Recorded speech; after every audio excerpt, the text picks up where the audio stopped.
You look familiar. Yeah, it's something about them ears of yours.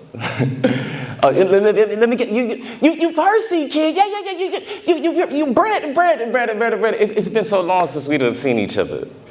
Remember what, like 14, 15 years? Maybe a little more? let me guess, your grandmama still hate my behind.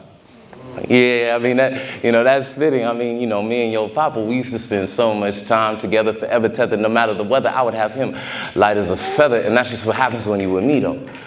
See, because I can drown you under my presence, because everything feels so weightless when you're under my influence, but the way I hung over his head made everything feel so heavy afterwards. I guess you could just call that peer pressure. But your papa, he kept so much bottled up till I came around to help loosen his cap so we could get down to the bottom of bottles. I mean, to the bottom of things. Like I helped your papa get closer to God, because he thought that I could be the remedy for that tattered soul, hoping I could be the replacement of a Holy Spirit, when in all actuality, all he needed was the Holy Spirit. See, it was my presence that kept him near. See, I adequately displayed all his inadequacies. So can't you see, if it wasn't for me, then who knows where he'd be? But Brandon, quick question though. I mean, you had a whole lot of woes turned to prose that sure did help your pockets grow. I mean, you turned a lot of pain into poetry, and then therefore into prophets, of seeing how I was the one who uplaced them pockets. Don't you dare turn your nose up at me. My fault.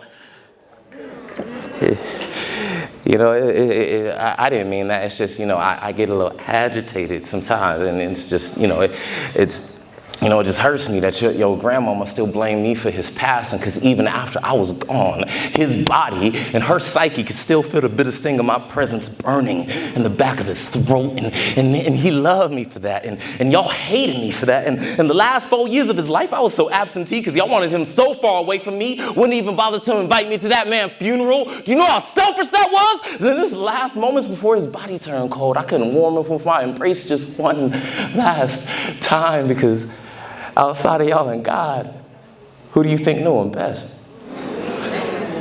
I knew that man beauty from the inside out. I knew how he had a big heart, but that it broke by the treatment of his black skin. I knew how he walked into churches, but struggled to let God in.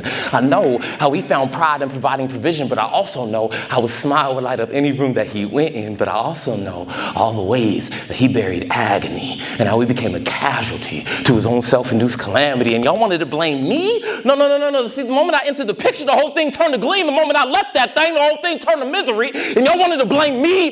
No, nigga, I'm still here, forever will be here, and I will never fade away. I'll never fade away. I'll never fade away. I'll never fade away.